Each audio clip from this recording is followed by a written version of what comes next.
काल परवापर्यंत पुण्याच्या पेठांमध्ये पुणेकरांचे मुरली अण्णा हे सहजपणे वावरायचे, भेटायचे आणि बोलायचेही। आता हेच अण्णा अर्थात मुरलीधर मोहोळ पुण्याचे खासदारही झालेत आणि बघता बघता मंत्रीही झाले।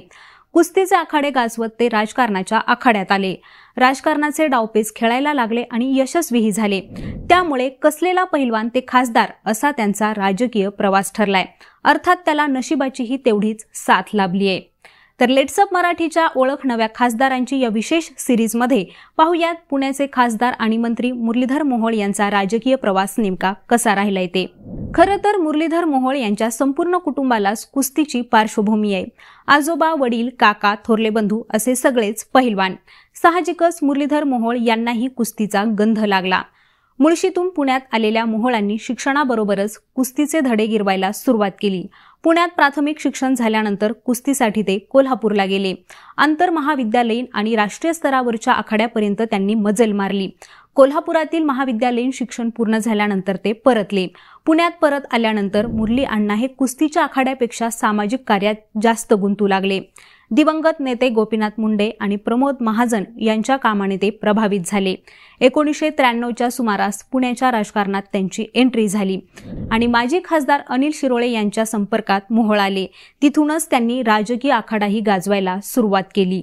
पक्ष संघटनेत वॉर्ड सरचिटणीस, वॉर्ड अध्यक्ष, भारतीय जनता युवा मोर्चाच्या शिवाजीनगर विधानसभा मतदारसंघाचे अध्यक्ष, शहर युवा मोर्चाचे अध्यक्ष, युवा मोर्चाचे महाराष्ट्र सचिव, उपाध्यक्ष, शहर भाजपचे सरचिटणीस, शिक्षण मंडळाचे सदस्य, प्रदेश सरचिटणीस अशा विविध भूमिका आणि जबाबदाऱ्या मोहोळ यांनी पार पाडल्यात। 2002 मध्ये मुरली अण्णा हे पहिल्यांदा नगरसेवक झाले। 2007, 2012 आणि 2017 या वर्षी ते पुन्हा निवडून आले। या काळात त्यांनी स्मार्ट सिटी आणि पीएमपीचे संचालक तसंच पीएमआरडीएचे सदस्य म्हणून सुद्धा त्यांना काम करण्याची संधी मिळाली। भाजपची पुणे महापालिकेत स्वबळावर सत्ता आल्यानंतर त्यांना स्थायी समितीचं अध्यक्षपद देण्यात आलं। 2019 मध्ये तत्कालीन महापौर मुक्ता टिळक या आमदार झाल्या। त्यामुळे महापौरपदी मोहोळांची वर्णी लागली। खूप कमी जणांना हे माहिती आहे की मोहोळ यांनी यापूर्वी एक वेळेस विधानसभेचीही निवडणूक लढवली होती। 2009 मध्ये भाजपने खडकवासला विधानसभा मतदारसंघातून त्यांना तिकीट दिलं होतं, मात्र त्यात त्यांचा पराभव झाला होता। त्यानंतर त्यांनी शहरातच आपलं लक्ष केंद्रित केलं। मोहोळ यांना ज्याप्रमाणे महापौर पदावरती संधी मिळाली तेवढ्याच योगायोगानं त्यांना खासदारकीचीही संधी मिळाली। 2023 मध्ये पुण्याचे खासदार असलेल्या गिरीश बापट यांचं निधन झालं।